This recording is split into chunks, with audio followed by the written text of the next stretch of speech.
China's robots are beating humans on ice, and that's just the beginning of what should concern you. In 12 months, Chinese robot running speed improved by over 200%. You heard that right, 200% in a single year. That's not a software update. That's the difference between your grandfather's car and a Formula One racer, achieved in the time it takes to go through one winter. 4 stories are about to prove this isn't a coincidence, it's a strategy. The robot that should not exist. Picture this. You're scrolling through your feed, half asleep, when a video stops you cold. A humanoid robot, gleaming white, standing about 4.5 feet tall, rolls onto an ice rink on skates, not being pushed, not being guided by a handler. It glides forward, shifts its weight, and then does something that makes you sit up straight. It lands a front flip, on ice, with the kind of controlled, centered landing that takes human figure skaters years of daily practice to achieve. Your first instinct is that it's fake, CGI, some clever editing trick. But then you notice the lighting, the imperfect reflection of the rink, the slight spray of ice chips at the landing. This is real footage, and the machine doing it isn't a classified military prototype or a $100 million research experiment locked away in a government lab. It's the Unitree G1, a commercially available humanoid robot that you can order right now for $17,990, less than a mid-range luxury car. And here is the part that should genuinely unsettle you. Not the skating, not even the front flip, but what's behind it. That robot did not learn to skate the way you learned to ride a bike. It didn't fall 100 times. It didn't slowly find its balance over weeks of practice. It was trained in a virtual physics simulation, running millions of attempts in a matter of hours, until the algorithm was perfected. Then, that perfected algorithm was uploaded to the physical robot and to every other identical G1 unit on Earth, simultaneously. One robot masters a skill. Every robot on the planet has it by the end of the day. That single detail turns a viral skating video into something far more significant. Because if this is what China's robots can do for fun, you need to know what they're doing when the cameras aren't pointed at an ice rink. And that story starts with a race, the method that changes everything. Before you move on to the race, you need to understand how the skating happened, because the skating itself isn't the breakthrough. The breakthrough is the method behind it, and once you understand it, every story that follows hits completely differently. It's called sim-to-real transfer learning. And the name is exactly what it sounds like. Instead of putting a robot on ice and letting it stumble through thousands of painful, hardware-damaging falls, engineers build a virtual replica of the physical world, a simulated environment with accurate gravity, friction, weight distribution, and momentum. And they run the robot through the challenge. Inside that simulation, millions of attempts, millions of failures, millions of micro-corrections. All happening faster than real time, compressed into hours instead of months. The simulation doesn't just run the robot through the same fall over and over. It randomizes conditions. It introduces variables, different ice textures, different speeds, different angles of approach. It forces the algorithm to find solutions that work across a whole range of situations, not just one perfect controlled scenario. By the time the algorithm is transferred to the physical robot, it has already encountered more edge cases than a human athlete would face in a lifetime of training. Think about what that means for a moment. You spend years learning to drive. You accumulate thousands of hours of road experience. And that experience exists only in your nervous system. You cannot hand it to anyone else. Your skill dies with you. Now imagine if every hour you spent driving made every other driver on Earth slightly better. That is functionally what sim-to-real does for robots. The learning scales.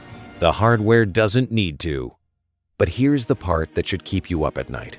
This methodology isn't just being applied to party tricks on ice rinks. Chinese robotics companies are running sim-to-real training pipelines on every physical challenge they want their robots to master. Walking on rubble, climbing stairs, lifting irregular objects, navigating crowds. Each capability gets the same treatment, millions of simulated attempts, a perfected algorithm, a simultaneous global upload.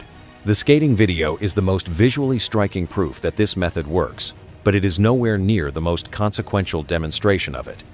Because while the world was watching a robot do a front flip on ice, another Chinese robot was quietly doing something that put a very different kind of number on the board. One that made even seasoned robotics engineers stop and check the math twice. The race that rewrote the record books. April 2025, Beijing. A half marathon, 13.1 miles of open road, real pavement, real weather, real race conditions. And registered among the human runners, a field of humanoid robots, not on a closed track, not on a smooth indoor surface, on the same course, under the same rules, in the same race. Honor's Lightning robot crossed the finish line in 50 minutes and 26 seconds. Let that number sit for a second. The human world record for a half marathon set by the best conditioned, most elite human athlete on the planet, running at the absolute ceiling of what human biology can produce, stands at around 57 minutes. The Lightning didn't just finish the race. It beat the human world record by over 6 minutes. You heard that right, a robot beat the best time a human being has ever run that distance, on a public road course, in an open competition. But that's not even the number that should make your jaw drop. Here's the one that matters more. 1 year earlier, Chinese humanoid robots were running the same distance in 2 hours and 40 minutes. In 12 months, one single development cycle robot running speed improved by over 200%. That is not incremental progress. That is not the kind of improvement you see from better software patches and minor hardware tweaks. That is a trajectory that suggests the ceiling is nowhere near in sight. To put that in terms you can feel, imagine a runner who finishes a half marathon in 2 hours and 40 minutes in 2024. Slow, struggling, barely competitive with casual joggers. Now imagine that same runner, 1 year later, is the fastest half marathoner in human history. That is the improvement curve Chinese robotics just posted in public. Now, here's where you need to stay honest with yourself, because this story deserves accuracy. Not everything went perfectly that day. Several robots stumbled mid-race. Some required assistance from handlers. Only 38% of the competing robots finished fully autonomously without any human intervention. Rodney Brooks, the MIT roboticist who helped build the foundations of modern mobile robotics and has been skeptical of humanoid robot hype for years, looked at events like this and called them publicity stunts. And he's not entirely wrong about the gap between demonstration and deployment. But here's the tension that Brooks' framing doesn't resolve. You don't judge a trajectory by its stumbles. You judge it by its direction and its speed. A robot that needed help finishing a race in April 2025 is already a previous generation of hardware. The engineers who built these robots don't celebrate their wins. They document their failures and get back to work. The teams that stumbled went back to their simulation pipelines, fed in the failure data, and are already running the next iteration. And here is what makes the marathon genuinely alarming beyond the athletics. Endurance, balance on variable surfaces, thermal management across sustained exertion. These are exactly the capabilities that determine whether a robot can work a full shift in a factory, navigate a logistics warehouse, or operate reliably in an environment that doesn't stay clean and predictable. The race wasn't about running. It was about proving the robots could work. But if the marathon was a stress test of endurance, what China built next was a stress test of something far more violent, and they were completely open about why.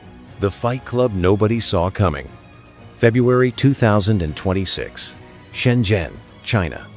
The world's first humanoid robot combat league officially launches, and the prize on the line is a gold belt worth $1.4 million. You heard that right. Not a research grant. Not a government award ceremony. A combat sports prize purse, structured exactly like a professional fighting league, with brackets, bouts, crowds, and cameras.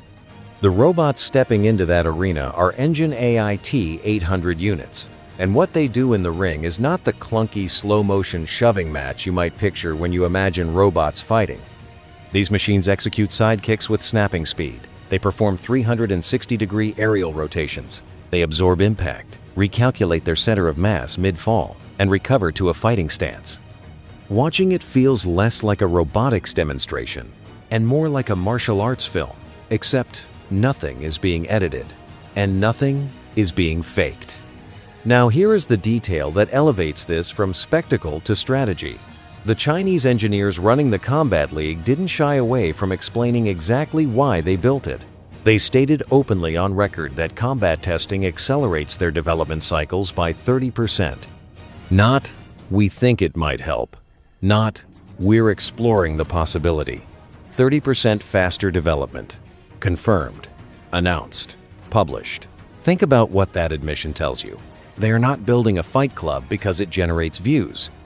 They are building a fight club because getting punched is the fastest way to find every weakness in a robot's physical architecture simultaneously. In a single 3-minute bout, you stress test dynamic balance under sudden impact, rapid center of mass recalculation, limb durability under lateral force, reactive movement generation from a standing start, and recovery behavior after destabilization. Every one of those capabilities maps directly onto real-world deployment scenarios that have nothing to do with fighting.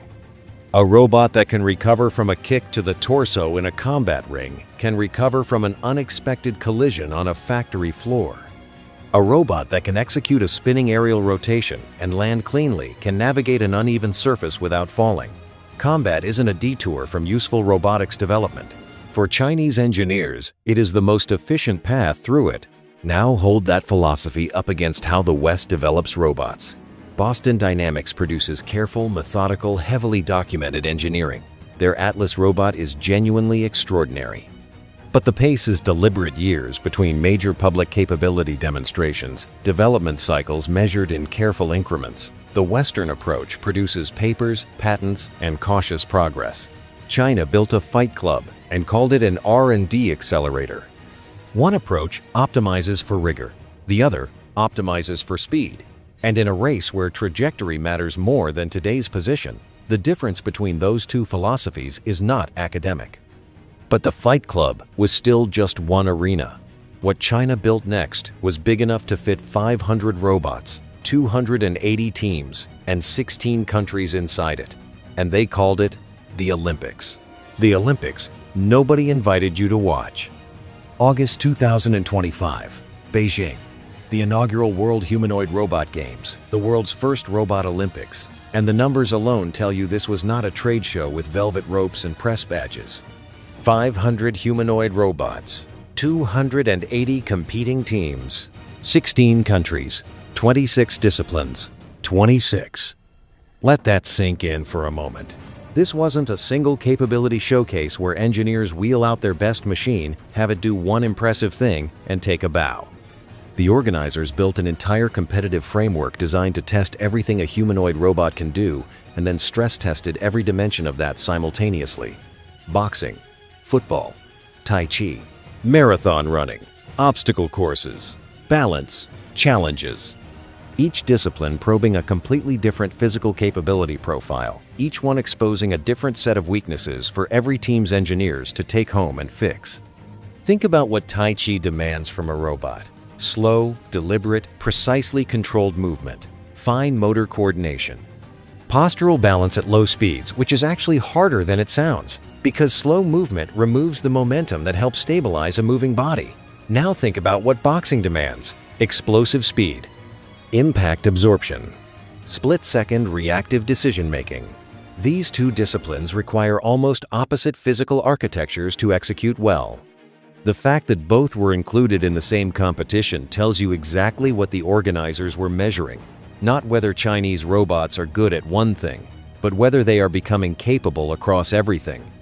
And here is the geopolitical dimension that most coverage completely missed. 16 countries participated. China organized the event. China hosted it. China wrote the rules, defined the disciplines, set the judging criteria, and fielded the most competitive teams. When you build the Olympics, you also build the definition of what winning looks like. China is not just developing the most capable humanoid robots, it is constructing the international framework that will measure every other country's robots against a standard that Chinese engineers helped design. But the detail that truly signals long-term intent isn't in the August 2025 event itself. It's in what was announced before the closing ceremony was even finished. The second World Humanoid Robot Games is already confirmed for August 2026. This is not a one-time spectacle. This is an institution being built in real time. a permanent, recurring international stage where China gets to demonstrate, year after year, how far ahead its robots have moved since the last time the world watched. You are watching the establishment of a new global benchmark, and the country setting that benchmark is the same one that just posted a 200% improvement in robot running speed in 12 months. Which raises the obvious question, how does a country go from nowhere to everywhere in this industry in under a decade? The answer isn't talent alone. It isn't even technology alone. It's $26 billion and a 5-year plan with national security written all over it. The $26 billion blueprint. Here is the part most viral clips and breathless tech headlines never get to. The skating video is easy to share. The marathon record is easy to celebrate. But the actual engine underneath all 4 of these stories is a funding architecture, so deliberately coordinated that calling it an industry would be underselling it. China has deployed $26 billion in government-coordinated investment into more than 140 robotics companies simultaneously running in parallel, competing against each other, feeding a national capability that no single organization owns, but every organization contributes to. Think about what that structure does that Western venture capital cannot. VC picks likely winners, concentrates resources, and cuts losers early.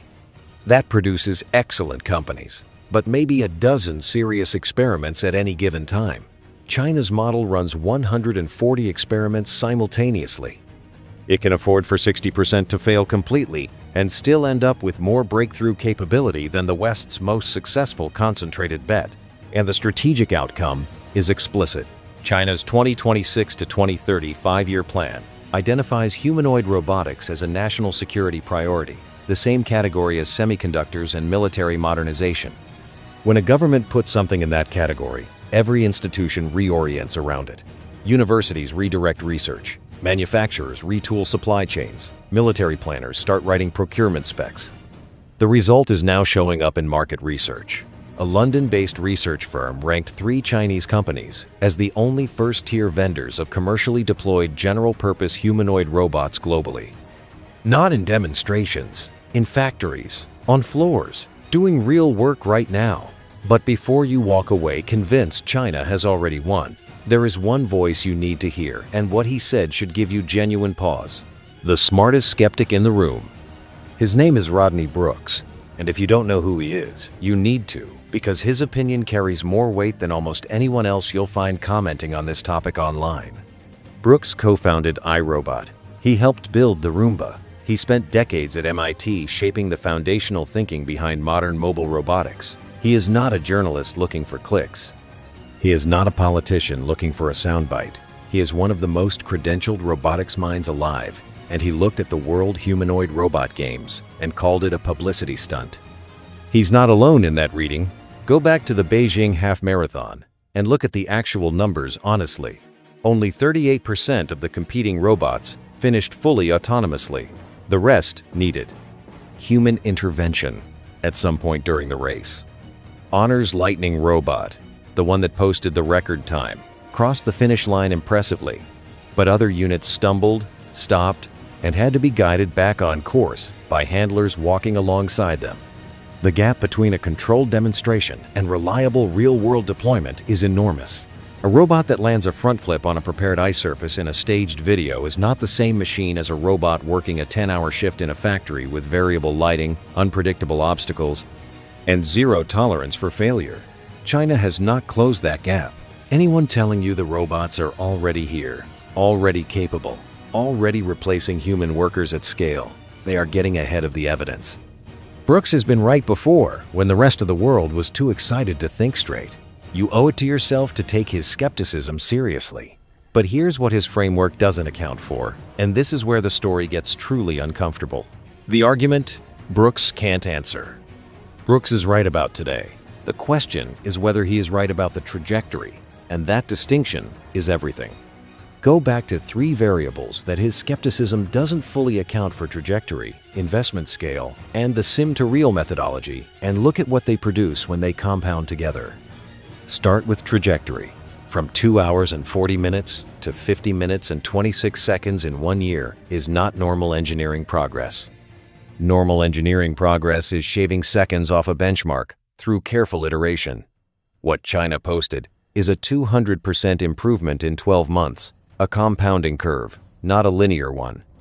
And here is what makes a compounding curve dangerous in a competitive context. The robots that stumbled in April 2025 are already obsolete. The teams that needed handlers on the course went straight back to their simulation pipelines, fed in every failure data point from race day, and ran millions of corrective iterations overnight. The next generation of those robots trained on the previous generation's worst moments. Each failure becomes fuel. Each stumble accelerates the next leap. Now, at investment scale, the West has robotics companies, genuinely impressive ones. Boston Dynamics produces machines that move with breathtaking fluidity. Figure AI is building toward real deployment. But the combined research and development expenditure of every serious Western humanoid robotics company does not approach $26 billion in coordinated capital, running 140 parallel experiments simultaneously. When you run that many experiments at once, you encounter solutions that sequential, careful development simply never reaches on the same timeline. You find the edge cases. You stumble into breakthroughs. You generate the kind of dense, diverse failure data that makes the next generation dramatically better than anything a handful of well-funded companies working carefully could produce. And then there is the sim-to-real methodology, the one the skating video made visible. This is the variable that structurally changes the competitive dynamic in a way that funding alone cannot replicate. Because sim-to-real decouples physical hardware from learning time. You do not need a warehouse full of robots falling down to train the next capability. You need a physics simulator and enough compute. The moment an algorithm is perfected in simulation, every robot running that architecture has the capability simultaneously, globally, at zero marginal cost. The West can build one extraordinary robot. China can build one extraordinary algorithm and give it to every robot on Earth by morning. That asymmetry does not show up in today's capability comparison. It shows up in the gap between where China's robots are today and where they will be in 24 months. A gap that the skating video, the marathon record, the Fight Club, and the Robot Olympics are all quietly measuring in real time. The verdict: the skating video was always delivering. China went from no meaningful humanoid robotics industry a decade ago to leading every physical capability metric, every commercial deployment ranking, and every international competitive framework in approximately 10 years. The robots are not perfect. The skeptics are not wrong about the gaps, but perfect was never the threshold that mattered. The threshold that matters is whether the trajectory, the investment scale, and the sim-to-real methodology combine to produce a compounding advantage the West cannot structurally match. And the answer that every skating trick, every marathon record, every Fight Club bout, and every Robot Olympics medal is quietly providing chapter by chapter, month by month is yes. What makes that answer genuinely uncomfortable is that it doesn't require China's robots to be perfect today. It only requires them to be improving faster than anything the West is currently fielding, and on every measurable axis. That is exactly what is happening. The Unitree G1 didn't go viral because it was beautiful on ice. It went viral because watching a $17,990 machine land a front flip and glide with more control than most humans manage in their first hour on skates, you already knew what you were actually watching. You were watching the gap close. And it is closing faster than anyone predicted.